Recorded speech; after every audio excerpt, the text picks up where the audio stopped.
Welcome to the inaugural Winthrop-King Institute interview series. Today we will be speaking with Professor Alice Kaplan of Yale University. Professor Kaplan's current work focuses on the history of Albert Camus' 1942 novel, The Stranger. Looking for the Stranger, Albert Camus and the Life of a Literary Classic will be published in the fall of 2016 by University of Chicago Press and Éditions Gallimard. So what originally drew you to the works of Camus, specifically L'Étranger, and how does Looking for the Stranger tie in with your previous work? Well, like many people, I read The Stranger when I was an adolescent. It was the first novel I read in French. I was very proud to read it. And I don't know how many times I've read it since, maybe 100 times, taught it in all sorts of settings.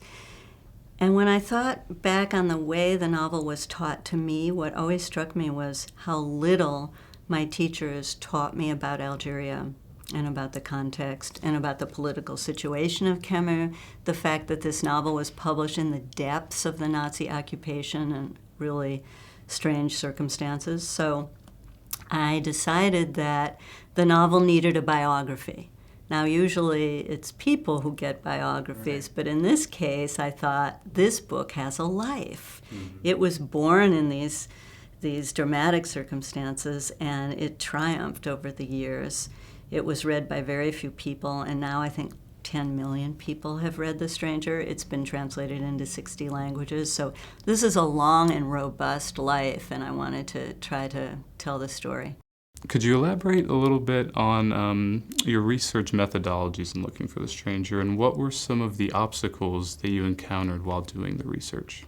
I was kind of making it up as I went along. I mean, how do you write the life story of a book, right? So I started out with Camus becoming a writer. I thought when I started that there's so much so much critical literature on Camus that I wouldn't end up doing a whole lot of original research, but in fact I found myself in Algeria, walking around the city of Algiers to all the places Camus had lived when he was writing The Stranger, first in Algiers and then in Oran. So I did really a lot of field work. There aren't any people to interview anymore, with the possible exception of Roger Grenier, a writer I'm close to who's 96 years old and who worked with Camus at Combat after the war. But as far as people who witnessed Camus writing The Stranger, there's really no one. One of the obstacles is that we don't have a very good manuscript trace of the novel. There's one manuscript that I studied very closely at the Camus Documentation Center in Aix-en-Provence. Mm-hmm. There aren't a whole lot of variants. Part of it is handwritten, part of it is typed. We're not quite sure. It might be an amalgam of several manuscripts he worked with. So unlike some works of literature, the manuscript doesn't hold a lot of secrets. So was there anything particularly intriguing that you found during your research? Anything that you hadn't noticed before in Camus' work or that you hadn't exactly perceived the same way? Well, one of the things that I talk about quite a lot is the huge effect on Camus of an American detective novel called The Postman Always Rings Twice by James M. Cain. Reading The Postman, people have acknowledged this before as an influence, and Camus himself acknowledged it. But reading it again with my new eyes as the biography of The Stranger, I noticed that the murder victim in this novel is a Greek guy, and that the narrator, it's kind of flat first-person narrative, just like The Stranger, he calls him the Greek. He doesn't call him by his name. He calls him the Greek. He strips him of his identity. When you murder somebody, you don't want to give them a name, right? Mm-hmm. And I thought, oh my God, that's how Camus got the idea of the Arab from the Greek. Right, yeah. And so this strange influence on Camus of a novel written about the highways of Los Angeles in the 1930s, that fascinated me. Referring to Kamel Daoud in an interview on NPR, you claim that in changing the point of view in L'Étranger to the giving voice to the murdered Arab, Musser Professor has given new life to The Stranger. He's created his own fictional universe, and it's very much about contemporary Algeria.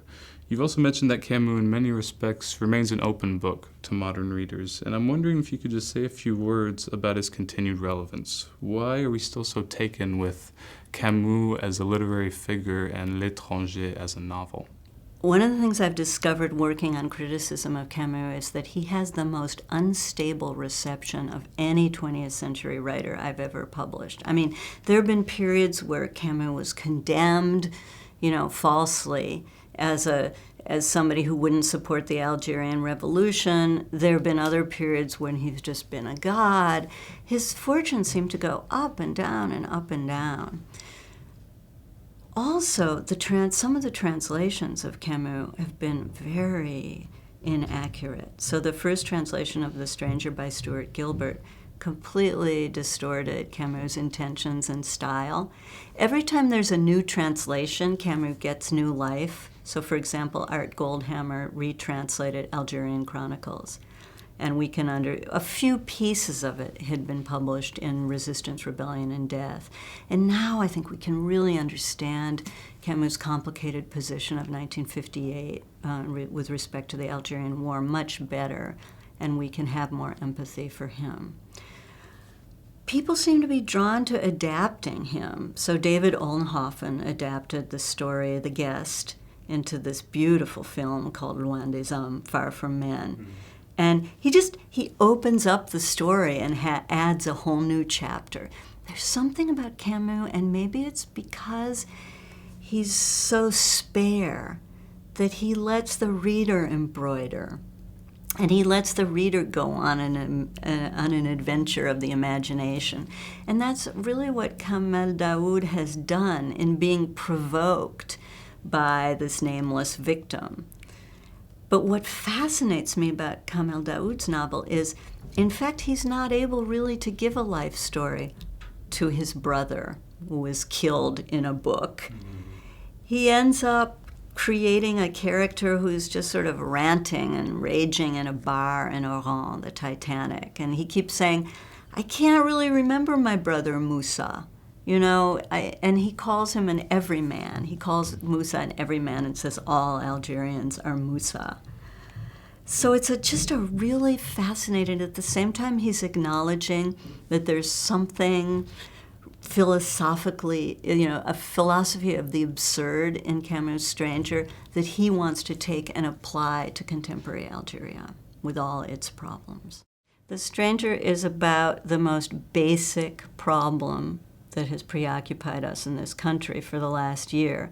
It's about a stupid vigilante killing on the beach. And really there's nothing that's more relevant and closer to our hearts right now than this problem. What does Camus offer a student today rereading The Stranger? Well, first of all, it's just a remarkable narrative feat.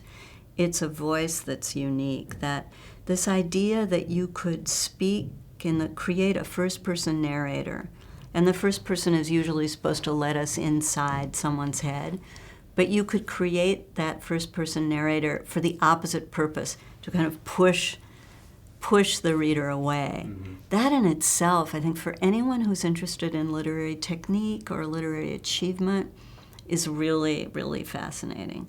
I think that we all have something to learn from Camus' sense of the absurd. That the absurd is a philosophical issue that never goes away. Okay. And meaning in a godless world, that is a problem that never goes away. There's something else, too, in Camus' writing that I think no one else has. It may have to do with the fact that he grew up with a mother who was deaf, who had a working vocabulary of about 400 words. He grew up in silence, and he knows how to put silence into his novel. And that, I think, is part of what makes it a masterpiece.